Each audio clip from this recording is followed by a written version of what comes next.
Satu gol aja udah cukup buat ngunci kemenangan tandang yang super penting dan bikin perburuan gelar juara makin panas. Nah, itulah cerita dari laga sengit antara Bali United lawan Persija Jakarta di BRI Super League. Pertandingan ini tuh bukan cuma soal 90 menit di lapangan, tapi ini duel strategi, mental, dan ada satu momen krusial yang mengubah segalanya.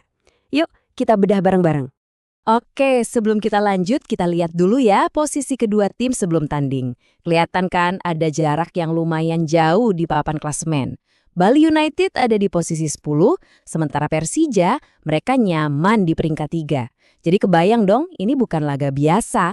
Ini pertarungan antara tuan rumah yang butuh banget pembuktian lawan tim papan atas yang lagi ngejar gelar. Pertarungannya sendiri digelar di Stadion Kapten Iwayan Dipta, Bali. Dan begitu peluit dibunyiin, wah, atmosfernya langsung panas. Jelas banget, sebagai tuan rumah, Bali United nggak mau sia-siain kesempatan main di depan pendukungnya sendiri. Coba dibayangin, Bali United langsung tancap gas, mereka nyerbu dari sisi sayap buat coba bongkar pertahanan Persija. Tapi Macan Kemayoran ini responsnya tenang banget. Mereka kayak menyerap semua tekanan itu sambil sabar nunggu momen yang pas buat melancarkan serangan balik yang mematikan. Wah, ini sih kayak main catur di menit-menit awal. Dan bener aja, dari permainan sabar itu lahirlah satu momen yang jadi pembeda. Sekarang, mari kita lihat gimana satu-satunya gol di laga ini bisa tercipta. Sebuah momen yang benar-benar mengubah alur pertandingan. Gol ini tuh contoh sempurna dari permainan yang efektif. Semuanya berawal dari umpan silang super akurat dari Maxwell Souza. Bola langsung disambut sama sundulan tajam Gustavo Almeida yang nggak ngasih ampun buat kiper. Cuma butuh 3 sentuhan dan papan skor pun berubah. Baru 8 menit loh, Persija udah unggul 1-0. Tentunya kebobolan cepat di kandang sendiri itu rasanya kayak nyiram bensin ke api. Bali United langsung bereaksi keras. Gol itu justru malah memicu semangat mereka. Dan alur pertarungan di sisa babak pertama pun jadi berubah total.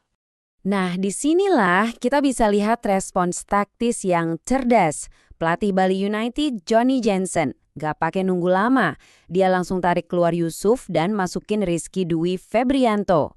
Ini sebuah perjudian, tapi ternyata berhasil. Serangan Persija dari sayap kiri sukses ditutup. Dan skor 1-0 pun nggak berubah sampai turun minum. Pas masuk babak kedua, intensitasnya jadi beda banget. Kedua pelatih sama-sama bikin perubahan penting, dan hasilnya adalah 45 menit yang penuh drama, pergantian pemain, sampai ada insiden yang gak terduga. Timeline ini nunjukin betapa gilanya babak kedua kan. Persija masukin tenaga baru, terus ada debutnya Shane Petinama yang bikin serangan makin agresif. Pertandingan juga sempat berhenti gara-gara suar. Dan puncaknya ada penyelamatan heroik dari Andri Tani di menit-menit akhir. Tegangnya luar biasa. Dan kita harus banget kasih sorotan khusus buat sang kapten, Andri Tani Ardiasa. Di tengah gempuran Bali United yang bertubi-tubi di akhir laga, ketenangannya di bawah Mister Gawang itu jadi tembok terakhir. Penyelamatannya itu bukan cuma soal teknik, tapi juga soal mental yang berhasil menjaga keunggulan tipis Macan Kemayoran sampai akhir. Jadi, setelah semua drama tadi, apa sih dampaknya? Yuk kita lihat hasil akhirnya dan gimana satu gol ini bisa mengubah posisi kedua tim di klasemen. Pada akhirnya, semua drama itu mengerucut jadi satu skor ini, 1-0. Sebuah kemenangan krusial yang diraih dengan susah payah oleh Persija Jakarta yang memastikan mereka bawa pulang 3 poin super berharga dari lawatan ke Bali.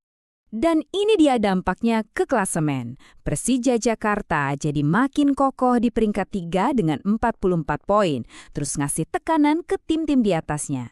Sebaliknya, Bali United jadi tertahan di posisi 10 yang bikin perjuangan mereka ke depan makin berat.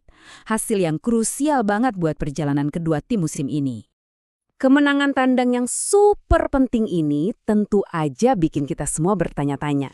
Dengan momentum ini, kira-kira Persija punya mental dan konsistensi yang cukup nggak ya buat terus merangsak naik dan benar-benar jadi penantang serius gelar juara?